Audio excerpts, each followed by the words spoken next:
Rising rents and soaring home costs are putting many Somerville residents at risk of eviction and displacement and possible homelessness. Local organizations are working and struggling, along with residents, to keep renters in their homes. Reporter Jeanette Orehe reports on living on the downside of gentrification in Somerville. Who knows somebody who has had to leave Somerville because their rent was too high? Who knows of a business in Union Square that went out of business recently? It's not there anymore. Yeah, that's a lot of hands. Residents, businesses, and community members in Somerville have been working together to fight displacement. As high-end developments continue to be built across the city and existing housing and rental prices soar, many are struggling to stay in the place they call home. We need to be looking at how we do development without displacing our current residents. And there's been a lot of displacement. There's been a lot of people at really every income level, from the very lowest right up through the higher middle income levels, who've been forced out of the city.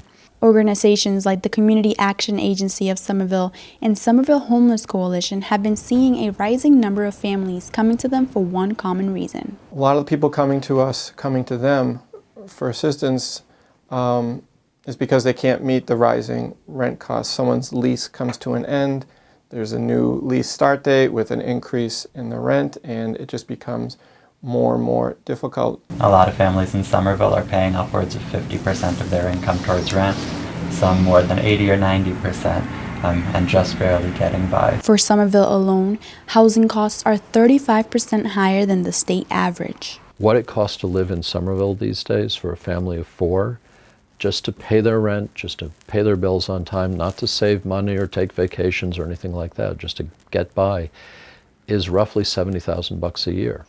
And so if you're making less than that, you're either going into debt or relying on government assistance or the generosity of your neighbors somehow.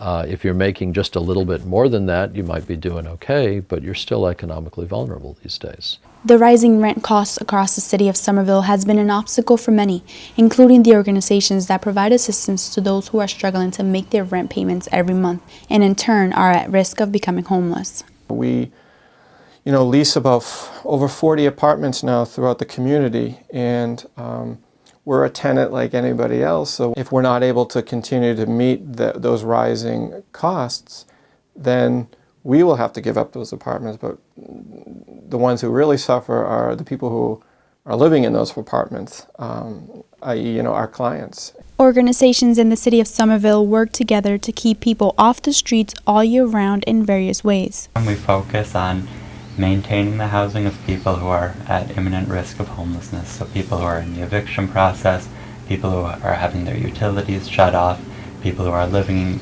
apartments with bad conditions, or people who have had a significant loss of income and need help. Across the city in Davis Square, Somerville Homeless Coalition provides adult and family shelters as well as healthy food options for families in need. The organization also has 3 caseworkers who work with homeless families and individuals in the Somerville and Arlington areas. One important aspect of preventing homelessness in the city is educating tenants of their rights.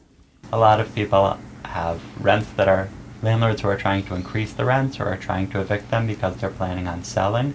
And one of the most important things to know is if your landlord says that they're evicting you and you don't have a place to go, you do not need to leave. They should know that any rent increase can be a negotiation, and if the landlord is telling you to go, you have legal rights. Members of Union United have been coming together to bring awareness to displacement, and downpours did not stop them from speaking out. A rally scheduled for Union Square Plaza was moved to St. Joseph Church. The group is among those trying to prevent displacement, as it happened to Marie Duget. I'm here tonight because Somerville is my home. That's where I spent most of my time. My friends are being displaced, and I was displaced too. I didn't want to leave Somerville, and I hope that every day I can come back. I said that because Somerville is my hometown, is the only city in this country I've ever lived in. Somerville Alderman Matt McLaughlin attended the rally and along with other aldermen has been pushing to increase affordable housing requirements in new buildings from 12.5% to 20% across the city. He urged residents to come together and make their voices heard. If we don't have people power, if we don't have the people telling our elected officials, this is a need, not a want. The developers, the consultants, they want things, we need things, and we vote in the city. I'm a voter as well as an elected official. But we need to let people know, let your elected officials know that this is not going to stand. Somerville is an amazingly tight community. For, considering its size, we're nearly, 80,000 people living in the city. You can't know everybody, but it is in some ways it's a small town, and people do know a lot of folks, and there's networks of support everywhere. Anybody can get help here if they reach out for it. And we certainly, CAS will welcome anybody who walks in the door. I know virtually every agency in the city will do that. So I'd say we're really lucky in that regard. For Somerville Neighborhood News, I'm Jeanette Origel. You can contact the Community Action Agency of Somerville, or CAS, at cassomerville.org or by calling them at 617-623-7370. And for the Somerville Homeless Coalition, contact them at homelesscoalition.org. Call them 617-623-7165.